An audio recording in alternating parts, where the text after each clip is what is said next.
Good morning, everyone. In class 7th, subject English, we will learn our chapter 3 questions, next part and last part, second part. In this chapter, King was asking to his courtiers and states, scholars to answer his 3 questions. And thus, he was very about his questions, but no one answered satisfying him, so he went in search of answer to get answers of his 3 questions, and he went to a hermit who was living in the forest. Now in second part we will see what happens next.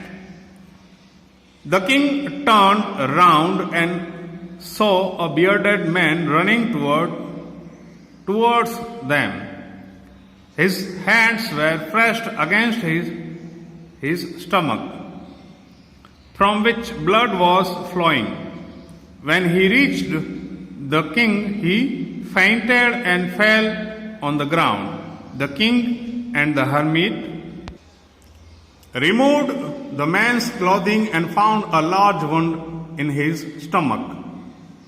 The king washed and covered it with his handkerchief, but the blood would not stop flowing.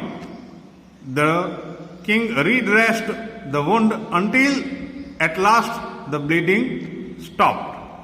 Here, king went to hermit's hut and started to help the hermit, but for digging the land. That time a wounded man came, pressing his hands to his stomach,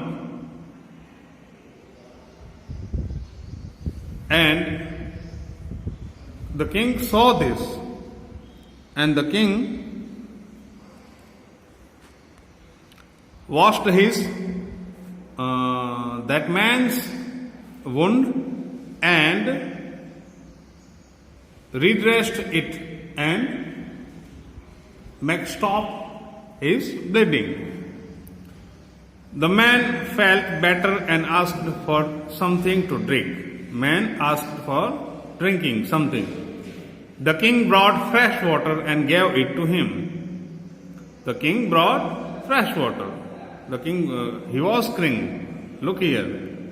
Yet he brought fresh water for that wounded man and gave it to him. By this time the sun had set. The day was about to over, and the air was cool. Air was that time at the evening in the forest. Cool air was breezing. The king, with the hermit's help, carried the wounded man into the hut and laid him on the bed. With the help of that hermit, king laid the wounded man on the bed. The man closed his eyes and lay quiet. The man got slept. The king, tired by his walk and work he had done, lay down on the floor and slept through the night. The king was very tired by walking and digging the land. He slept on the floor. Floor means without any coat, without any other thing. On the land, on the floor, surface of earth, he slept. When he awoke, it was several minutes before he could remember. When in the morning he awoke, he could remember there were several minutes. Where he was and who the strange bearded man lying on the bed was. "Forgive me," said the bearded man in a weak voice. Very slowly, very weak voice, the man said, "Forgive me," when he saw that king was awake. "I do not know you and have nothing to forgive you for," said the king.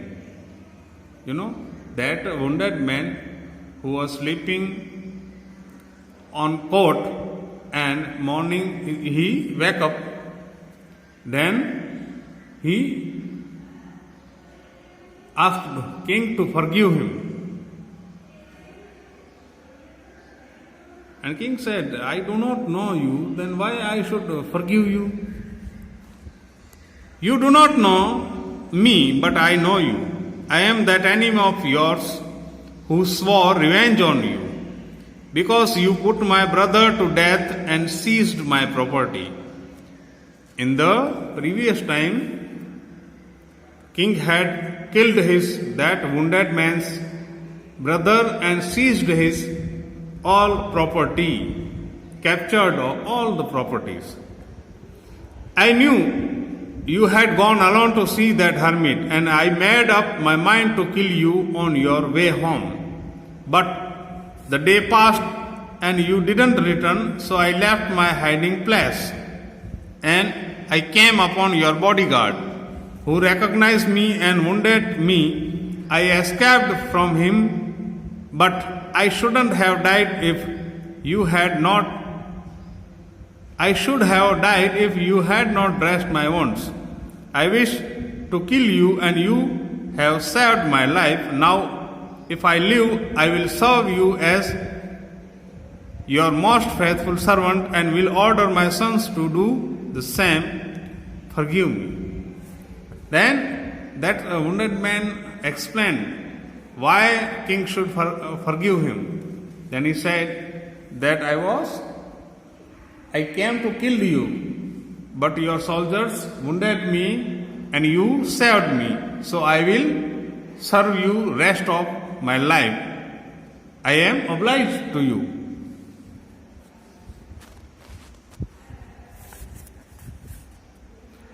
The king was very happy to have made peace with his enemy so easily, and to have won him over as a friend.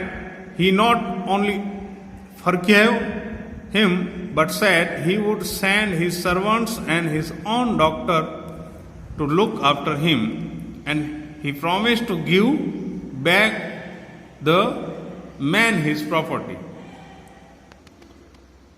Now king was very happy, because the peace was made to that his enemy, and king said that I will give you back your all the property, and my doctor will look after you.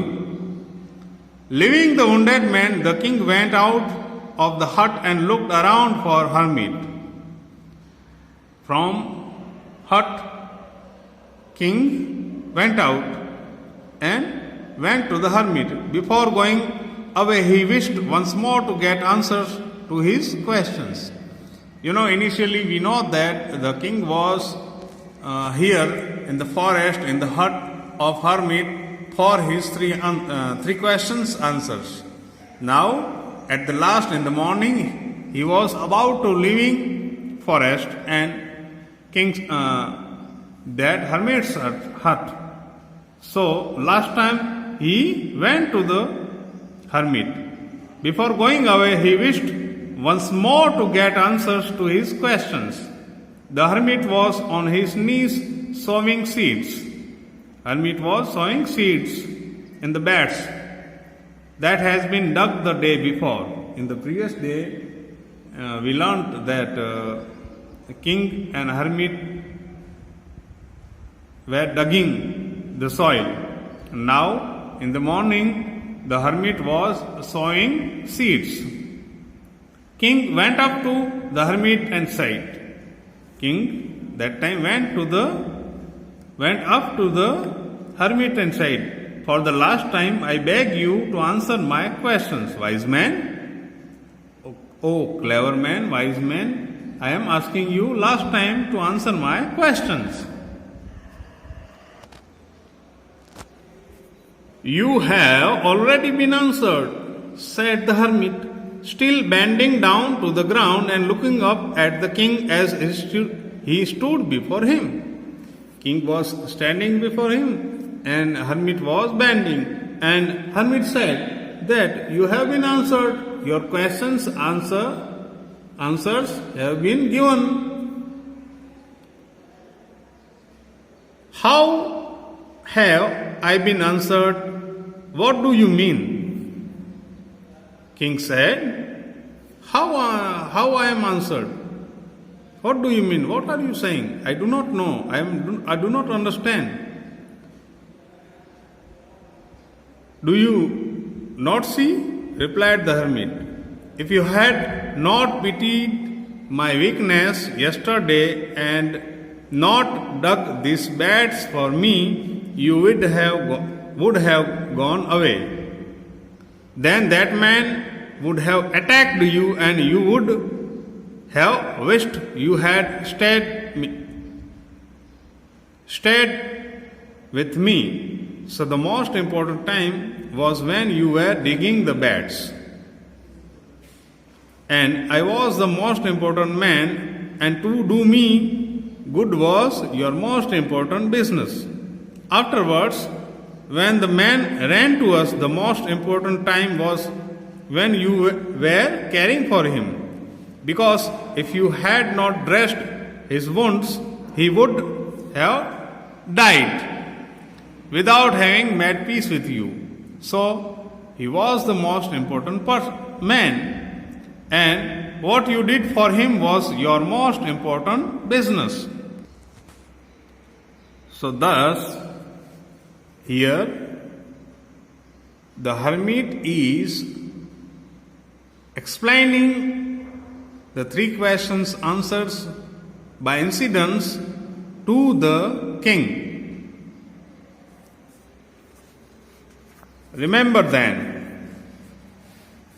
there is only one time that is important, and that time is now.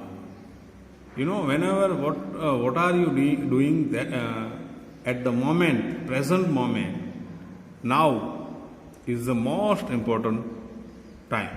Here the hermit explains about what important time. Remember then, there is only one time that is important, and that time is now. Only important time is present time, now time. It is the most important time because it is the only time we have any power to act. It is the only time we can do something. In the past, we can't do anything. In the future, we can't do anything. Only the present time, what time you have, what presently you are doing, now time, it is the important. Do work or anything in that time. Do not rely for future, or do not hang in the past. The most necessary person is the person you are with at a particular moment. The most important person is that when you at the present time, at the time you are with him. So whenever you meet anyone, it is the important person. He is or she is important person for you. No one is important to you except it. The most necessary person in the person you are with at a particular moment, for no one knows what will happen in the future and whether we will meet anyone else. The most important business is to do that person good, because we were sent into this world for that purpose alone. Leo Tolstoy. So here 3 questions were answered. First question was, what time is important? So always remember present time. which you have in your hand, it is most important. And what person is important? Which person is important to you? That you meet any person at the time, it is important person. No one other is important. For example, you are living with your friends here. Now one friend is gone elsewhere in the city. So what friends are with you are important for you. And who has went is not, who has gone is not important for you. And third is do good for everyone. You know, we are here because we were sent. We are here on the earth to do good things, not bad things. Thus, Leo Tolstoy, and this story ends. Goodbye.